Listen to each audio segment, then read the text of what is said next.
성경 말씀은 사도행전 2장 44절에서 47절까지 말씀입니다. 신약성경 190면 사도행전 2장 44절에서 47절까지 말씀입니다. 한 절씩 교독하시겠습니다.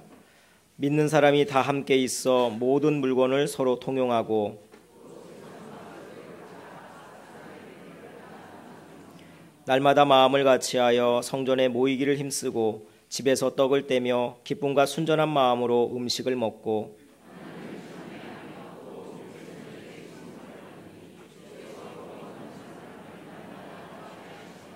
아멘. 할렐루야, 할렐루야. 오늘 주님께 나온 여러분 모두에게 하나님이 예비하신 큰 복이 넘치시기를 주님의 이름으로 축원합니다. 올해 표 중 하나가 따뜻한 만남이 있는 교회입니다. 그래요. 교회는 좌우지간 따뜻해야 됩니다. 교회는 냉랭하면 안 돼요. 냉랭하면 교회가 부흥이 안 되고 냉랭하면 우리 자신도 은혜를 못 받습니다. 교회는 따뜻해야 됩니다. 그래가지고 교회에서는 따뜻한 만남이 있어야 됩니다. 오늘 본문에서 성령 받은 다음에 초대 예루살렘 교회가 따뜻한 교회, 뜨거운 교회가 되었는데 이 모습을 살펴보면서 우리가 어떻게 하면 따뜻한 만남이 있는 교회가 될 수 있는지를 생각해 보고자 합니다. 첫째, 모이기를 힘써야 합니다. 따라합시다. 모이기를 힘쓰자. 오늘 46절 말씀 보니까 날마다 성전에 모이기를 힘쓰고 그랬어요. 제자들이요, 우선 따뜻한 만남을 하려면 모여야 만남이 있을 거 아니에요. 그러니까 따뜻한 만남을 위해서는 모이는 것이 필수적입니다. 근데 이 제자들은 날마다 모였다 그랬어요.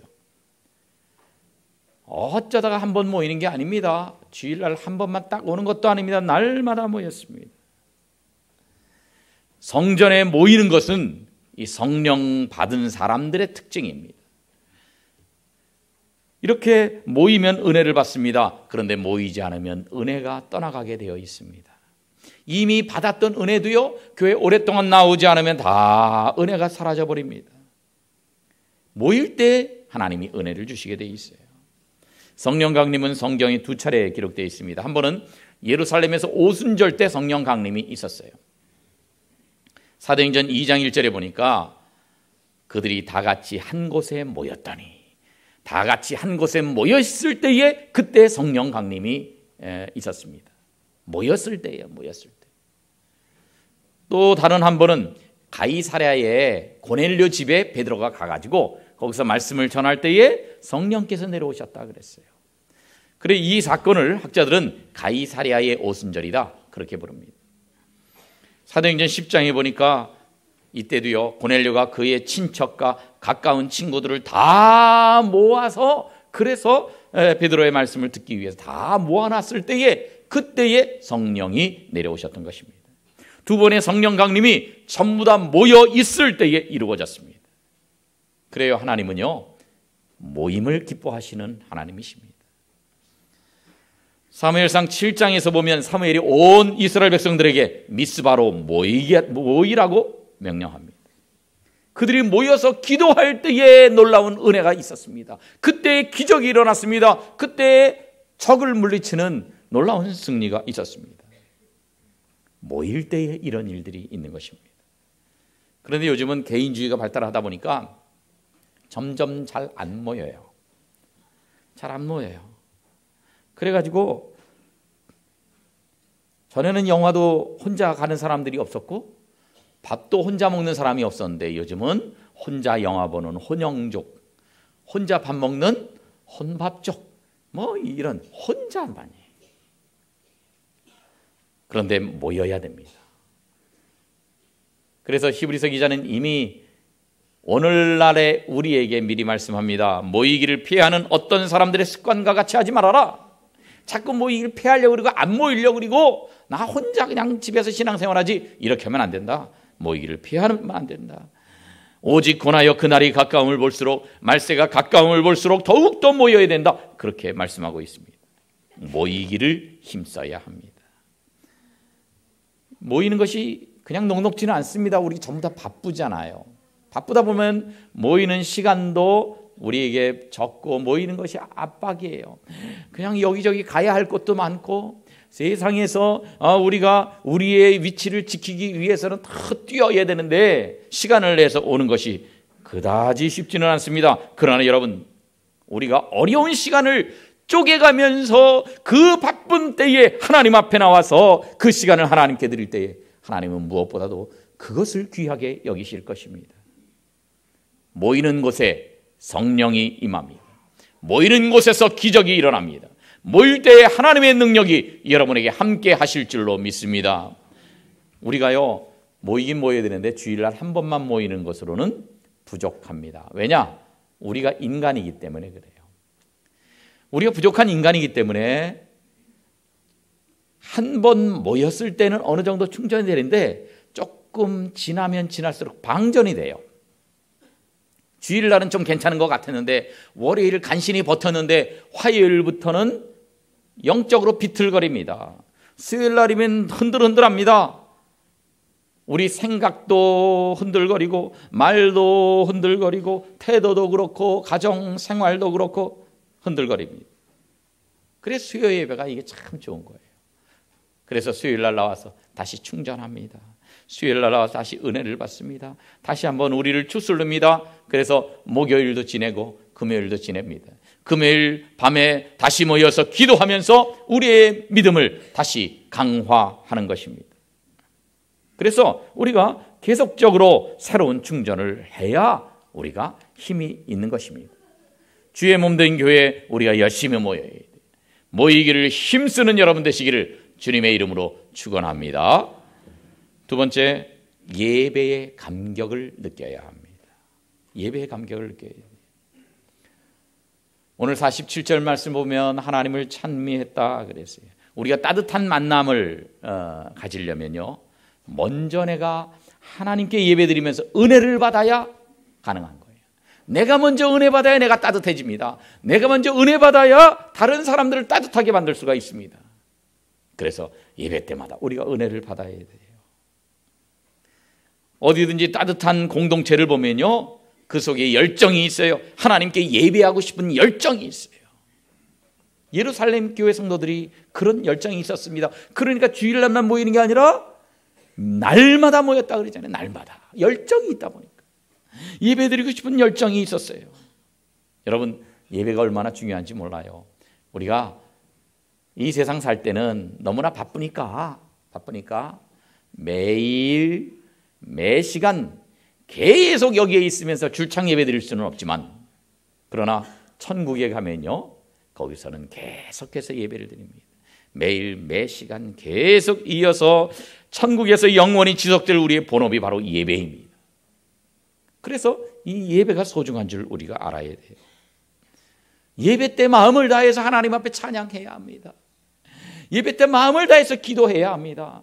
대표 기도하는 장로님이 기도하실 때에 당신은 기도하시오, 나는 딴 생각하겠소, 그러면 안 되는 거예요. 마음을 다해서 우리도 같이 기도하는 거예요. 그 한 기도 한 기도 끝에다가 우리가 같이 아멘 아멘 하면서 같이 기도, 우리의 아주 정성스러운 기도를 같이 하나님께 올려드리는 것입니다. 말씀을 들을 때에도 내가 이 말씀만 들으면 죽는다, 이런 심정으로, 내 영혼이 죽는다, 그런 심정으로 간절한 마음으로 말씀을 받고 아멘 아멘 하면서 말씀을 받아야 돼요.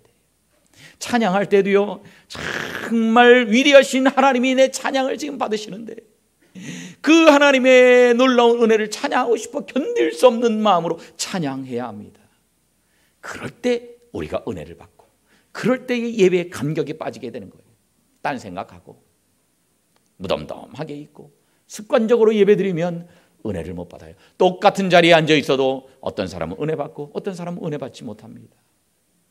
위대한 영적 거인이라 할 수 있는 요한 웨슬레가 이런 찬송을 작사했습니다. 만입이 내게 있으면 그 입 다 가지고 다 같이 내 구주 주시는 정을 늘 찬송하겠네. 할렐루야. 여러분, 이 웨슬레의 심정이 느껴지지 않습니까? 우리 입이 여러 개 있을 필요 없어. 하나만 있으면 그걸로 찬송하면 되지. 아니에요. 한 입으로는 부족합니다. 내게 10,000개의 입을 주시면 그 입을 다 가지고 그 주님의 은총을 찬송하겠습니다. 늘 찬송하겠습니다. 내게 10,000개의 입을 주시면 한 입으로는 찬송하고 나머지 입으로는 전부 다 여러 가지 음식 먹어야지. 그게 아니었어요. 모든 입으로 다 하나님 찬송하겠다. 그 주님의 놀라운 은총을 내 한 입 가지고는 다 찬송할 수가 없다. 하나님께 경배하고 찬양하고 싶어서 열정을 억누르지 못하고 있는 그 심정을 우리가 읽을 수 있습니다. 여러분, 우리가 예배를 드리면서 이러한 이 간절한 마음, 사모하는 마음, 그리고 진실된 마음, 또한 예배의 감격, 이것이 우리 마음속에 흘러넘치시기를 주님의 이름으로 축원합니다. 그런데 여러 예배 중에 제일 중요한 예배가 주일 예배예요. 지난 2000년 동안 기독교는 이 주일 예배를 통해서 이어져 왔습니다. 지난 2000년 동안 세계 각곳에서 예배드리는 곳마다 하나님이 임재하시고 그들에게 주일 예배 때마다 은혜를 부어 주셨습니다. 여러 가지 핍박도 있고 어려움도 있었지만 주일 예배를 통해서 명맥을 유지해 왔고, 핍박이 있으면 지하에 들어가서도 묘지에 들어가서도 주일 예배를 결코 피하지 않았던 것입니다. 여러분, 예배를 귀히 여겨야 돼요. 무슨 일이 있어도 주일날 목숨 걸고 주님 앞에 나와야 됩니다. 우리가 제대로만 예배를 드린다면, 간절한 마음으로 예배를 드린다면, 정말로 전심으로 하나님을 찾으며 예배를 드린다면 하나님께서 예비하신 은혜를 오늘도 우리가 받아 누리게 될 줄로 믿습니다. 그럴 때 우리 영혼이 살아나는 거예요. 바다가 있어요. 바다가 찰랑찰랑 파도가 적당히 치고, 그럴 때 참 좋습니다. 그런데 썰물 때가 되면 물이 쫙 빠져나가요. 그러면 그 밑에는 지저분합니다. 뻘이에요. 거기 우리가 뭐 발 넣고 그러면 푹푹 빠지고요. 그거 비린내 나고 씻기도 어렵고 그렇습니다. 그런데 그 안에는 별별 생명들이 다 살아요. 뭐 조개도 있고 무슨 개도 구멍 파고 들어가 있고 이 맛 같은 것도 있고 무슨 해조류도 있고 여러 가지가 있어요. 만약에 썰물이 다시 안 들어오면 어떻게 되겠어요? 말라버립니다.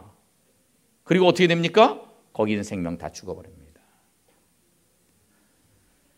그래서 점점 뻘이 말라가다가 그러다가 밀물이 들어옵니다. 처음에는 발목을 적십니다. 그 다음에는 무릎까지 차오릅니다. 그 다음에는 더 차올라가지고 해안가를 가득 채웁니다.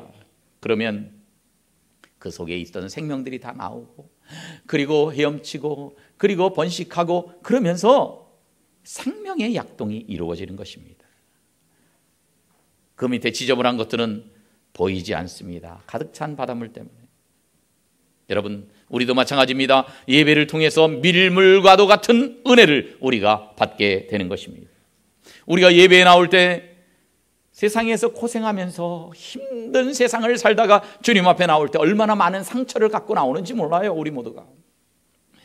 그 노래 제목처럼 그런 거 있잖아요. 총 맞은 것처럼. 총 맞은 것처럼 세상에서 상처받아가지고 그냥 우리 마음에 이 총알구멍들이 뻥뻥뻥뻥 뚫려 있습니다. 그런 상태로 우리가 나오고 있습니다. 여러 가지 세상의 더러운 것들을 뒤집어 쓰고 살다가 주님 앞에 나왔습니다. 마음은 원인데 육신이 약해서 우리가 세상에서 죄도 짓고 그 죄 지은 냄새나는 영혼으로 하나님 앞에 나왔습니다. 여러 가지 세상의 잡동사니, 세상의 여러 가지 근심 걱정 다 가지고 주님 앞에 나옵니다. 그래서 우리 마음은 하나님이 보실 때에 썰물 때 물이 빠져나간 후에 더러운 바닷가와 같습니다. 그러나 우리가 예배를 시작하게 되면, 하나님의 보좌를 향해서 우리의 두 손을 들기 시작하면 하늘로부터 밀물이 밀려옵니다. 은혜의 밀물이 우리 마음을 덮고는 그 안에 있는 잡동사니를 쓸어내버립니다. 하나님의 은혜의 밀물이 들어오면 우리 영혼 속에 생명의 약동이 시작됩니다.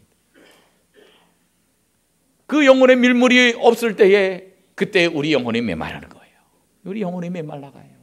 밀물이 다시 들어오면요, 우리 영혼이 살아납니다. 우리 마음속에 있는 상처를 주님께서 싸매어 주십니다. 그리고 우리의 눈을 열어서 하늘의 영광을 바라보게 합니다.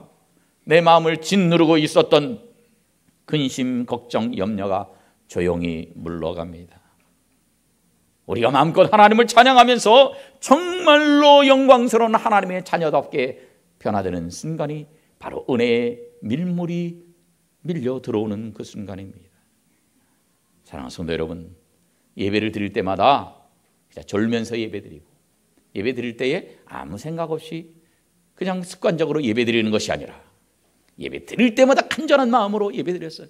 하나님의 은혜의 밀물이 우리 속에 밀려와서 메말랐던 우리의 심령을 새롭게 하고 우리 모든 영혼을 정화시키는 놀라운 은혜를, 그리고 예배의 감격을 날마다 맛보는 복된 성도들 되시기를 주님의 이름으로 축원합니다. 세 번째, 한 마음을 품어야 합니다. 한 마음을 품어야 됩니다. 성령 받은 사람은요, 다른 사람을 보는 눈이 달라져요. 다른 사람에 대한 판단과 생각이 달라져요. 오늘 보면 44절에 보니까 믿는 사람이 다 함께 있었다. 그랬어요. 다 함께 있었다. 이게 한 마음을 품었다는 겁니다. 46절에 보니까 날마다 뭐를 같이 하여? 마음을 같이 하여. 성령 받은 사람들이 마음을 같이 했단 말이에요. 여러분, 본래는 이 제자들이 안 그랬어요. 마음 같이 안 했어요. 어떻게 했던 제자들입니까? 예수님이 십자가 지시기 불과 며칠 전까지도 어떻게 했던 사람들이에요? 서로 다퉜어요. 서로 시기 질투했었어요. 누가 크냐 하는 논쟁이 있었어요. 예수님 왼쪽 자리에 누가 앉을 것인가, 오른쪽 자리에 누가 앉을 것인가. 그래서 다투었습니다. 서로 높아지려고 했습니다. 자리 다툼을 했습니다. 그런데 성령 받고 나서는 달라졌습니다. 내가 낮아지겠다. 당신이 높아지시오. 내가 섬기겠습니다. 우리가 남이가. 그러면서 하나됨을 보였어요. 성령 받은 사람은 하나 됐습니다.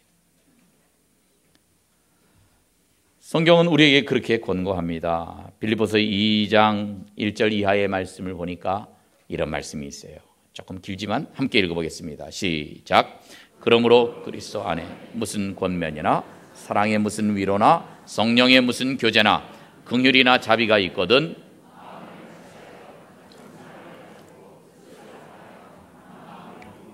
아멘.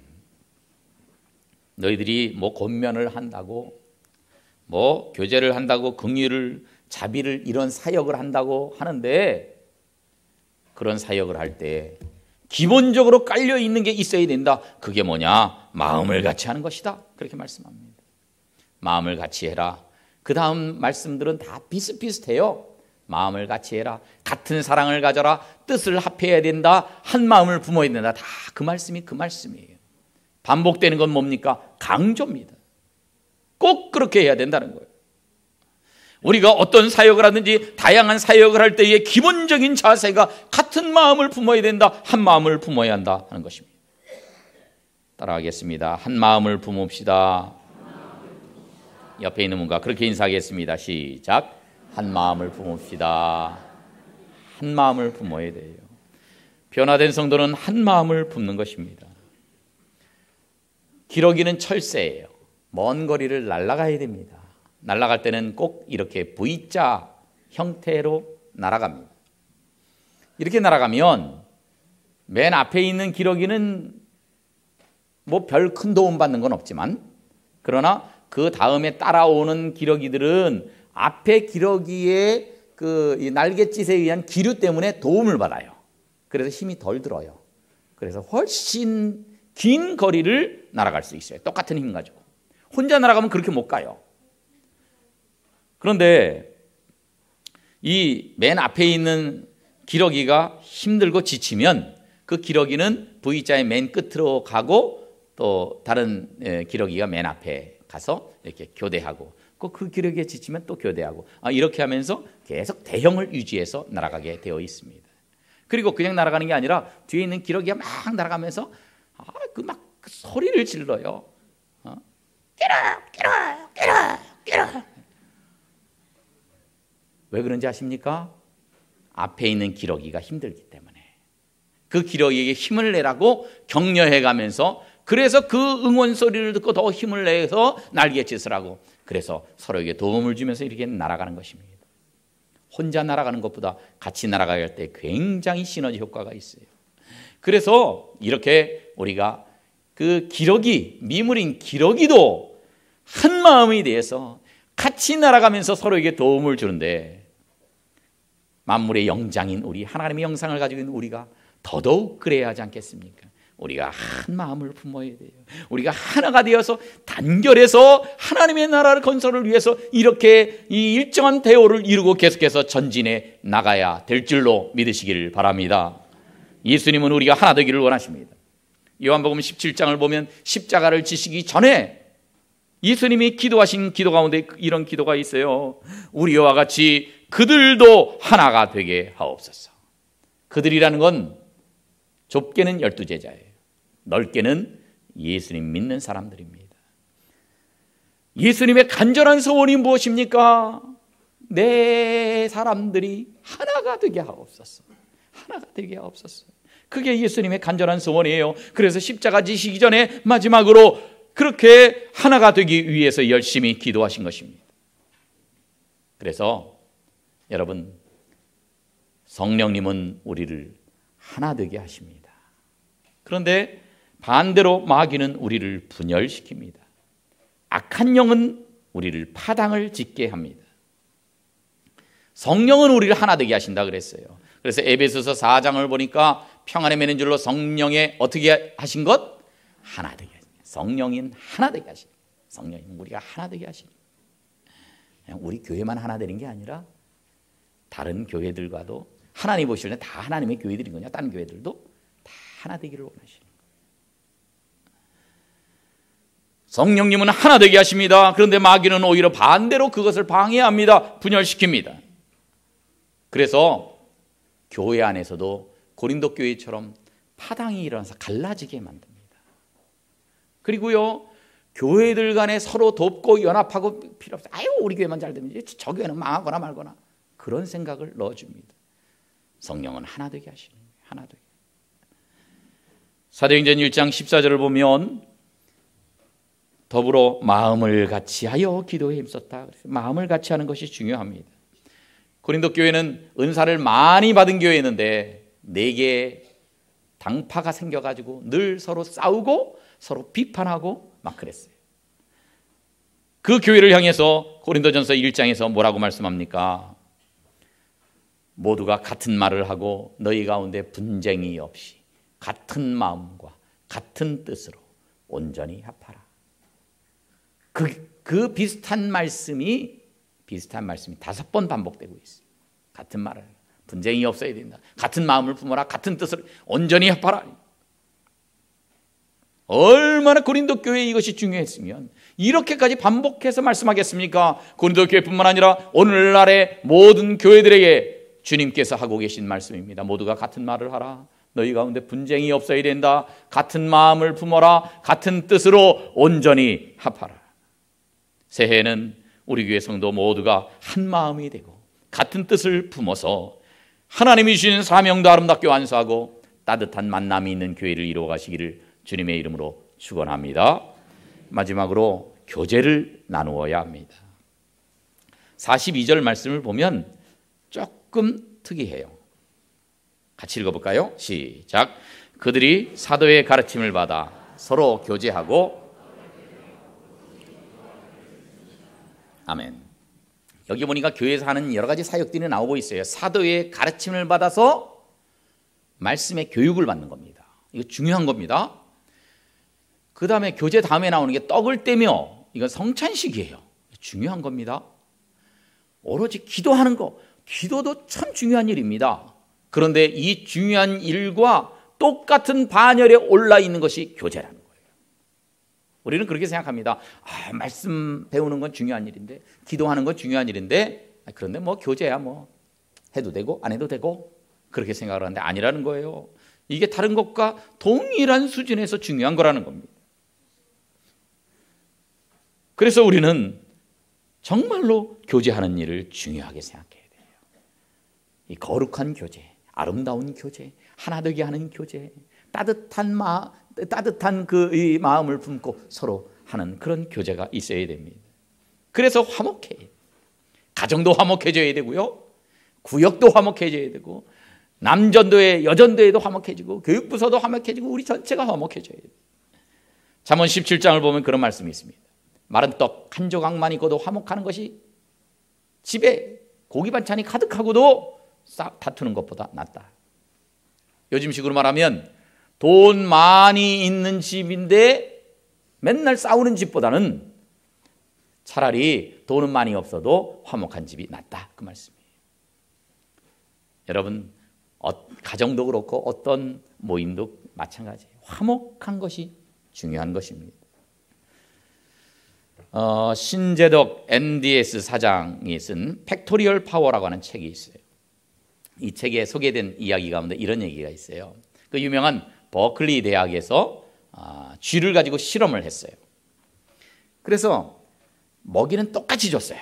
환경도 똑같아요. 그런데 혼자서 생활하게 한 쥐가 있어요. 그 쥐는 600일을 살더랍니다. 그런데 5마리를 같이 어울려서 살게 그랬더니 700일을 살더랍니다. 그런데 사람이 먹이도 이렇게 주고 쓰다듬어 주기도 하고 하루에 2번씩 안아주기도 하고 그렇게 정성껏 돌본 쥐는요 950일을 넘게 살더라는 거예요. 넘게. 여러분, 사랑의 교제는 이런 힘과 능력이 있는 것입니다. 사랑의 교제는 실제로 우리에게 미치는 영향력이 큰 것입니다. 그래서 우리가요, 난 교회 와서 교제 안 할래. 구역도 안 들어갈래. 남전도회, 여전도회 안 들어갈래. 딴 데 아무것도 안 할래. 뭐 성경 공부인도 안 할래. 난 그냥 조용히 교회 왔다가 조용히 사라질래. 바람과 같이 사라질래. 그렇지 않습니다. 교제할 때에 힘이 있습니다. 교제할 때에 서로에게 좋은 영향을 주는 것입니다. 함께 있는 사람끼리 마음이 통하고 합해지고 서로 뜻을 모으고 사랑의 교제를 나눌 때 거기가 천국이 되는 것입니다.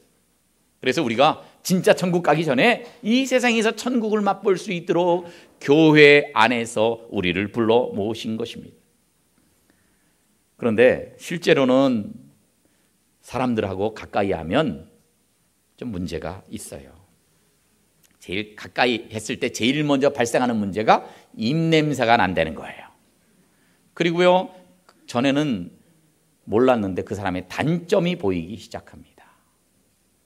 여기 앉아있는 분이 저기 앉아있는 분 단점 몰라요. 먼 발치에서 얼굴 보고 저분은 우리 교회 성동갑이다 이렇게 안면만 있어요. 그 사람의 단점이 뭔지 몰라요. 그런데 같이 일하고 같이 대화를 나누고 같이 교제를 하다 보면 단점이 보이기 시작하는 거예요. 왜? 사람마다 단점 없는 사람이 없으니까. 그래서 단점이 보입니다. 약점이 발견됩니다. 그 사람의 모난 점이 더욱더 분명하게 느껴지기 시작합니다.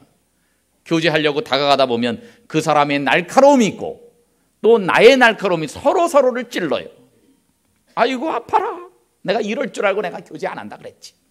내가 어디 가입 안 한다 그랬지. 소그룹에 안 들어간다 그랬지. 그렇게 포기하면 우리는 천국을 누릴 수가 없는 것입니다. 그걸 극복해야 돼.